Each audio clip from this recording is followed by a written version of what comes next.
JB, what clicked after that first quarter to find a new gear and get things going for this group?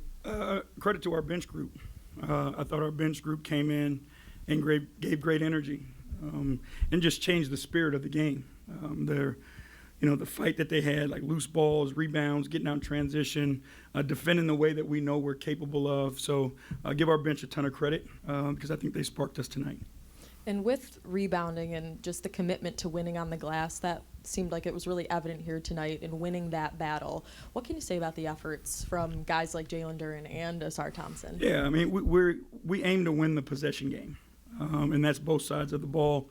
That means you got a defensive rebound, means you got an offensive rebound. And I thought both of those guys did a tremendous job on both ends.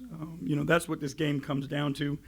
Hopefully we can get better at taking care of the ball. But if we can take care of the ball and out-rebound our opponents, we're going to give ourselves a chance every night. So guys have to be committed to it. And I commend them because it's not easy. It's physical. It's dirty. It's gritty. But it's all the things that our team is and what we're made of. So that just works in our favor.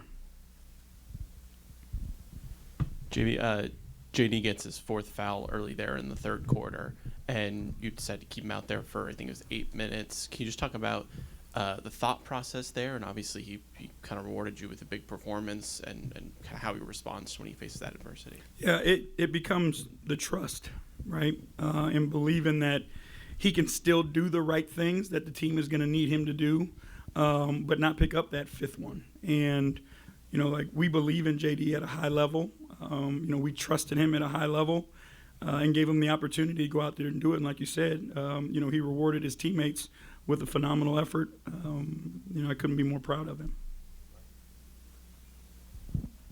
JB and Cyrus talked about just wanting to be more aggressive offensively, and obviously he had some big plays late with his offensive rebounding. Just what have you seen from him, just from a comfort level with the ball and just his comfort in making plays late? I mean, he can, but he can do it in so many different ways.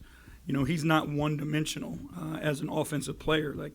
Getting offensive rebounds and putbacks helps our offense. Making cuts when other guys have the ball behind the vision, and catching the ball in the paint helps our offense. When he makes sprays, when he attacks the paint, that helps our offense. So there's so many different ways that he can help us offensively. And he's just going to continue to grow and get more comfortable. But I think he's he's in a really good place right now. To have back-to-back games at home, have this one go the way it did today, how do you keep this team stacking momentum the way it has? They've been able to win in two different ways so far throughout the season, but where do you go from here? I know it's early, but yeah, the same place. That's for us is these two games, Houston, and then moments tonight. These are identity wins for us. We didn't play perfect. But I felt like we outworked them, we outgritted them, in the two games that we've won. And that's who we have to be every single night. So regardless of what tomorrow's outcome is, if our guys go out and outgrit somebody, outwork them, and do it together and play more selfless, we're going to give ourselves a chance. But that's the most important thing that we can do is every single night be who we are and play Detroit Pistons basketball. Hey, Coach, can you speak on Tobias Harris? Because he really kind of got things going for you guys in the first half, and I think he had 14 of his 18 points. Yeah, I've told you this, in the past. He's my safety blanket. Whenever things aren't going well, he's the guy that I can lean on, and I know that he's going to do the right thing. And he's that for his teammates as well. We have the utmost trust in him, as a player, but you just know his character, and his character is going to give you an opportunity because he's going to do the right thing. And then he has the courage to do it when it's needed most. Coach, you limited the Celtics to 48 between the second and third quarters. What specifically was working well defensively for you all there? We actually played it. It was that simple. The first quarter, we just didn't do the things necessary to be good defensively. In the second, third quarter, I thought we did. And even fourth quarter, we gave up some threes because we weren't up in pick and rolls, but we've just got to have those habits because we know we're capable of it. We just have to have the habits to do it over and over again. Another productive game for Cade Cunningham. You're seeing a lot of extra attention sent his way from defenders, double teams, triple teams. Looked like he might have got a little frustrated, I think, in the third quarter. What's been the message to kind of keep him level-headed and kind of just playing through it? Yeah, it is frustrating being him, right? The things that people are allowed to do to him from a physicality standpoint because he's a bigger guard, he's treated a little bit different from that standpoint.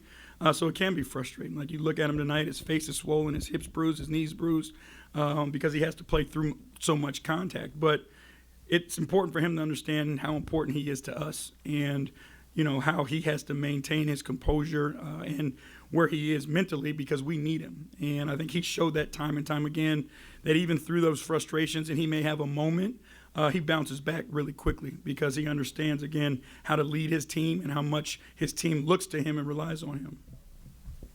JB, along those same lines, it seems like a lot more teams this year are emphasizing picking up 94 feet, and as you alluded to, putting that pressure on Cade. Like, how does that change things for him and maybe for kind of the other ball handlers on your team too? Yeah, I mean, what teams are, clearly trying to get you into your offense later in the clock. I'm sure, like all of us, we did the study on time of clock to first action and all those things, and understand how offense's efficiency drops at a certain number. But it also wears your primary ball handlers out and forces them, in the fourth quarter for a gut check, because now your legs are more tired and all those things. So what we have to do is get the ball out of bounds more quickly, so that they don't have an opportunity to set their defense. And I think that's one of the things, like, we were slow to get the ball in bounds tonight, so it allowed them to set their defense more. Last one. All right, JB, is this a sense much different than the beginning of last year, where you aren't sneaking up on anybody? It seems like you guys are getting everyone's best punch. Not even just Cade with the double and triple teams, but even Tobias getting double teamed. And it looks like teams are really trying to take you out your rhythm early. Yeah, it's a respect thing. I think, the level of respect the league has for this team now compared to where it was when we got here last year is completely different. We've proven how competitive we can be. Our guys have proven how tough they are, and how talented they are. So when you do that, teams, they prepare for you differently. They make adjustments, especially, a team like Boston that's got so many veteran players that they can do different things schematically and get it in, for a game. So, yeah, teams are going to prepare for you differently, but it's clearly a sign of respect, and that's what you would rather have. Appreciate y'all.